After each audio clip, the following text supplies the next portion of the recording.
1857 को मेरठ में शुरू हुई क्रांतिकारी में बागपत जनपद के बिजरौल गांव निवासी बाबा शामल ने भी अहम भूमिका निभाई थी। क्रांतिकारी बाबा शामल के नेतृत्व में हजारों किसानों ने बड़ौत तहसील पर हमला बोलकर सरकारी खजाना लूट लिया था। अंतिम मुगल शासक बहादुर शाह जफर ने बड़ौत क्षेत्र का सूबेदार नियुक्त किया गया था।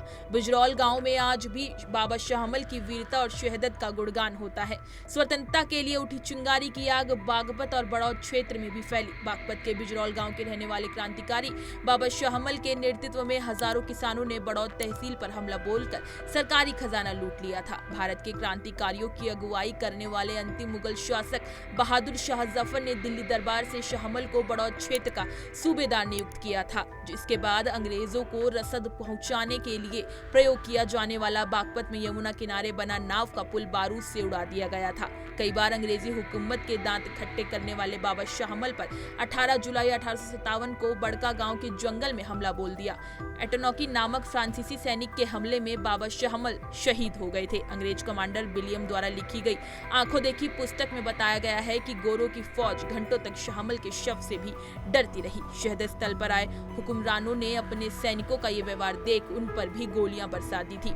वहीं साथ ही आगे आपको बता दें कि बड़ौत में 32 क्रांतिकारियों को फांसी दी गई थी। बिजरौल गांव में वो पेड़ आज भी क्रांतिकारियों के उस जज्बे का गवाह है, जहां एक साथ 32 क्रांतिकारियों को अंग्रेजी सरकार ने फांसी पर लटकाया था।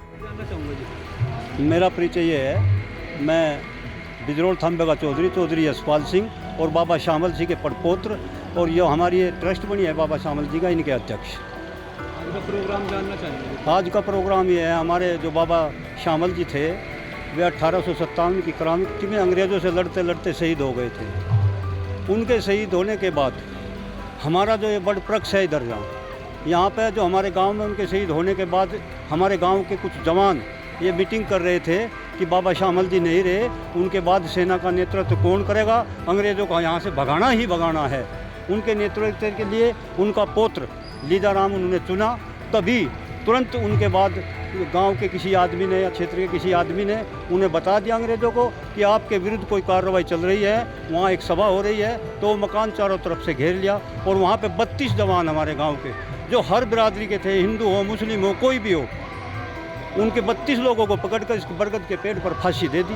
तो देश की आज़ादी में इनका बहुत महत्वपूर्ण भूमिका रही और समय समय पे इस तरह के प्रोग्राम होते रहे तो अच्छा लगे। ठीक है चौधरी साहब, किसानों ने जो है आंदोलन की चेतावनी दी है, आपका क्या रुख रहेगा? नहीं, हम तो हमेशा आंदोलन के उसमें रहे। वह जो सरकार किसानों की नहीं बात सुनती तो आंदोलन का एक रास्ता है, शांतिपूर्ण तरीके से आंदोलन होने चाह और सरकार बात मानने, किसानों की समस्याओं पर ध्यान दे। तो यही हमारा, कोई ऐसी बात नहीं, ना कोई हमारी कोई तोड़ फोड़ में विचार रखते हम, ना कहीं उसमें। पर आंदोलन हम लोग मजबूरी में हम आंदोलन की राह अपनावे।